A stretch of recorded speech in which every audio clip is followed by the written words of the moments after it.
As Jeff was mentioning, this is ICS360.IAM Defender, which is a little different than some of our other products which are applying security on the network. This one applies security to individual machines which are not dedicated, like let's say single person computers, but rather HMIs, PCs or laptops, which may be running on a plant floor and have only intermittent need for somebody to be hands-on or looking at them. And so the idea is to have something that's more secure than a Windows screensaver, but not as invasive as a logout or a Windows login would be, so that somebody can look across the room and see what's running on the machine, and if they need to, step up to it and very quickly get access to it without changing which user session you're in or which user you are. So that's the basic idea, and the primary way that you would gain access quickly is with an RFID badge and a proximity antenna. You would just hold the badge near it and you're right back in until the next time pre-configured inactivity timeout would kick in. So basically, this will work anywhere that you have a machine that people step up, do something, then they might walk away and do something else, and then another user of the same one might come back 5 minutes later or an hour and need to do something. So it just lets you have some degree of confidence that the machine's not just wide open, so that it blocks casual access to the machine, basically. So in a nutshell, it prevents local incursion to machines on the plant floor by requiring presentation of some form of identification before interaction with the desktop is allowed. And I kind of covered briefly, it's a little different than the Windows screensaver and logout. It does block access to the desktop, but it does allow you to view what's going on the desktop, either completely transparently or any degree of opacity if you like that. It does prevent many mouse and keyboard actions that would normally be possible to circumvent around this type of thing. And it preserves the currently existing Windows login user session in any software running in it. And it has a quick ability to unlock, primarily with a badge. That would be preferred, and also you can use a PIN or a password. So if this were your desktop, for example, what it would look like with... Okay, so this would be one of the modes it has for, you would just scan a badge to unlock it. If it's set to support both keyboard, PIN and password, as well as badge scanning, then you'd have a slightly different dialog here that you'd just be able to log in with. Another thing this IAM Defender software can offer is the ability to lock individual USB devices from access by anyone or certain users, or allow access only to admin users, for example. And it also allows disabling of the auto run capability that's normally part of Windows, that all kinds of exploits have been developed over time that ride through the auto run to be able to load malware and antivirus on the machine. So being able to very easily see the status of that setting and disable it across all your drives is one of the things that this will do as well. If you're an administrator in this software, you can log in on a dialog like this, and then for the USB locking, for example, you would have the ability to see every USB device that it's encountered so far, and then you have the ability to specify a locking policy, which can be either wide open or always blocked or only open for administrators or for the following list of users, and then you just start picking users that you would like to have access to it. And that's how that works. We did have to disable the ability for it to completely lock USB hubs and lower level infrastructure of USBs. Those are also devices, but you can easily lock yourself out if we, so that was one thing that we do not let it do, so that you basically to protect you from making your machine so you can't even get in. This is the administrating of users within this software. You can add normal users as well as administrative users. Admin users are allowed to do the normal badge in like a regular user, but in addition, they can add, modify users and do all of the USB lock settings and other settings that are in here. Database location for the users can either be on each machine or on a shared location, or the best solution is in DCC, where you have groups of users. You can define as many of those, as simple or as complex you want, of groups of users and separately groups of machines. And then you can join those in all different ways. You know, maybe you have an assembly line for each group of users, and then separately you might have other users who need to have roving access, like electricians. You could put them in a different group and then grant them a different, across groups of machines, across different lines. And, you know, a user only needs to be present in a shared group, and then it'll push to all of the IAM defenders that are participating in that group to grant access to them or to revoke it. These are some more settings that let you specify. Probably the most important one for the normal lockout behavior would be the upper right corner, just setting the timeout duration. And then in the middle, there's setting the database location, whether it's local or network. I'm just trying to go faster. The transparency is just how visible the desktop would be when it's in lock mode. A great example of that is that HMI PC over there is locked right now, and it's in semi-transparent. So you can see the Dynics logo bouncing around, and you can sort of see what's behind it. You can make it completely transparent or completely obfuscated. And the other kind of general thing that is going on behind the scenes is as people are badging in or out or logging in or out or attempting to unsuccessfully, security events are being recorded into an audit log so that you can go back and see who did what, when, where, if you need to. In addition, the same thing applies for USB devices. You have the ability to go back and see who inserted or removed a device at a certain time and what kind of a device it was, and so on. There also are security events generated for Windows services shutdown and startup, and also gathering of error and warning information from various of the Windows system and security logs, event logs. And that information is all gathered up in a security event log and can be shipped up to, if you have a DCC, and then you can filter on and drill into that information to find out details about what happened on a certain date or whatever. So there's a lot of proactive work one can do with the information that provides to see, well, why is a certain machine misbehaving? You know, you might see that Windows Update turns on intermittently, like every 2 hours, and something else is affected by that happening. So in addition, you can see when somebody tampers with an antivirus or a service such as like Solid Core. You can see, is it running? Is it running right now? You know, and you can check versions of software. So there's a lot of kind of management type things that you can do from these security events as they get sent to DCC. Briefly, I'll just mention with the DCC as the management console for these IAM defenders, you have the ability to group one or more users in one or more groups, as well as one or more devices in one or many groups of devices. And then you can mix and match individual users and groups of users and individual devices and groups of devices and make a collection and deploy that. And by doing that, you're granting all of those referenced users access to all of those referenced devices.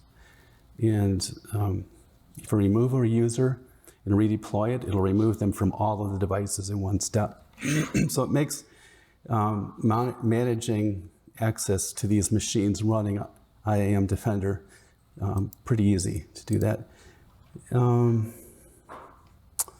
I mentioned the USB monitoring and locking, and I actually mentioned all of these things already. Some future directions, things that we've talked about doing. Actually, the first one we have done is just support every machine monitor that you may have connected currently to any machine, so it locks all of them concurrently. You know, we have some users with 3 displays right now, and all of them are, of course, locked, so you can't get on one of them and do something. And then, I mentioned the antivirus status. We, in general, if you know the service name, can do that already, but if you want to see more specifically a particular antivirus recognized by name, that's something that we may be looking at doing. Whitelisting is kind of a larger endeavor, but that's something that we've had some interest, similar to if you're familiar with Solid Core, and Microsoft has an offering kind of like that as well. You could, in the interest of helping prevent malware and and virus infections, have the ability to have only an approved list of applications be able to be accessed by users. And potentially have variations on that theme, like have different groups of users be able to access different pools of applications, and so on. Remotely pushing software updates to the IAM defenders is something that we've had some interest in. What that would let you do is from DCC be able to take any group of machines and say, I want them to be updated to this version at this time, potentially at an off-peak time, depending on whether it might impact the traffic on the network adversely. Possibly other types. So we have RFID USB readers is the most common way to quickly gain access again to the desktop, but perhaps a while ago, I think 2 years ago, we looked at fingerprints readers. It didn't seem that was quite ready for prime time at the time, but that kind of idea or other types of hardware identification of a user could be pretty easily integrated with this as well. And as Jeff mentioned, Fusion, we have integrated the ability for it to convey various authentication type events into IAM Defender. As many IAM Defenders as are running can respond to that event. And it can pass information like, take this badge and treat it as if they just badged in on these 5 machines, or now badge them out or log them out. So those are things that we talked about adding to it. And I think that's it. Does anyone have any questions? Yes. Jim, for the multi-monitor, if you had a single monitor plugged in and you added a monitor and you have that capability enabled, will it automatically? It will. Subsequent monitors? Yes, because as soon as it reevaluates the current list of monitors right at the time that it's displaying, that it's applying the lock behavior. So if you start out with 2 monitors and you add 1, it'll work with the 3, or if you start with 3 and you disconnect 1, it won't get confused. It'll just lock what's there. So, anyone else? So there's a couple of other use cases that Jim kind of alluded to. One of the customers that's using this is Ford, and they use it on their Siemens CNC PCs. And what they do is they want job setters and people who have access to that PC to be able to make changes, but the actual machine operators don't get to change it, right? They don't get to change any parameters. So they lock the screen, which locks the keyboard, the mouse, locks out USB, and the operators can watch the machine. They can watch the HMI on the CNC run, but they can't touch it or change it, right? And then when somebody comes up to it, they can touch it or change it. And they do theirs very disconnected. So much like the ICS Defender can be very standalone, you can have this product installed on a completely disconnected PC. Maybe it's one that your IT organization absolutely refuses to let you connect to the enterprise. So you can have this on that PC and control access. The other thing you can do with this is, and that's again, no DCC involved. Let's say you have a robot cell with 3 different PCs. All 3 of those can act as a localized network where one of the IAM instances will own the database and credentials, and it'll sync them to the other 2, and they get cached for a certain period of time. So even if those 3 become disconnected, users can still log in and log out and do those things that they want to do. So there's a lot of different ways that the product applies, and a lot of different ways you can use it. And as Jim mentioned, the most recent big addition was the ability to lock down, manage, and control USB, which is obviously pretty important because right now USBs can be a real source of problems.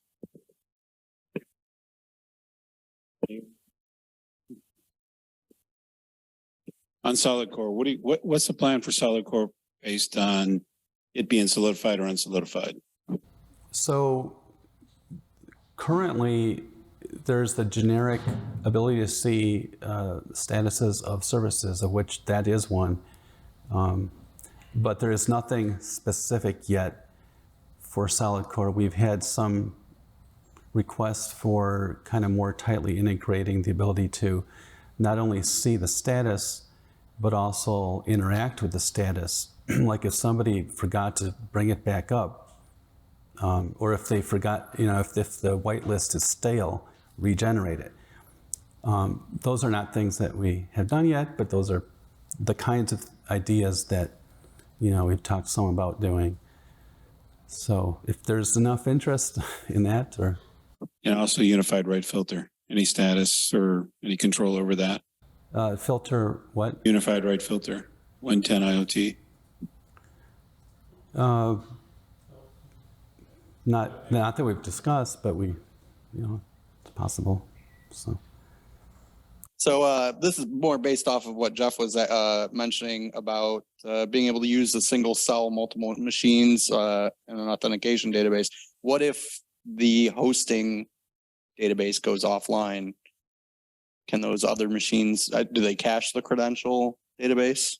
Yeah, so that's a good question because we did think about that. And basically, if you are using, well, by default, if you install it just standalone mode, you would start out with it with a local database, which you could think of as cached, and it also has an auto backup periodically of that. If you then go to a shared model and that shared location fails, then it does still have the local copy of the same users from each time that it's doing a backup locally. So it is caching, in a sense, in a usable way, the list of users that you, on a shared model. If you are using DCC and you've set up a bunch of users that periodically get communicated down to the IAM defenders. By the way, they also go up in the up direction. If you make changes to users, maybe promote somebody to administrator on one of the machines, that will quickly get propagated up to the DCC that if it's participating in that. And then if that user is a user on other machines the DCC is managing, then those other ones would take that user's updated status too. But if it's the DCC approach would also have the local cache of users. So if that were to go offline, then whatever was the last, you could say, snapshot of users is what you would find is active until you reestablish connection again. So an idea of something that would probably be useful is having a way to send an SMS or something to administrator if DCC notices that IAM defenders go offline inexplicably for some period of time, that kind of thing. Or SNM, there's different ways that you could alert somebody if machines go offline unexpectedly. Yeah, so the scenario is if you're using DCC to manage the IAM defender instances and it goes offline, like Jim said, everything that the last snapshot it saw is cached. But if you still needed to go make a change to that IAM instance on the floor, even though it's no longer connected, you could go add another user to it. Everything would work like it's supposed to locally. As soon as they were reconnected, that user would sync up to DCC. So it'll keep them in sync and sync them back together. All right. Well, thanks.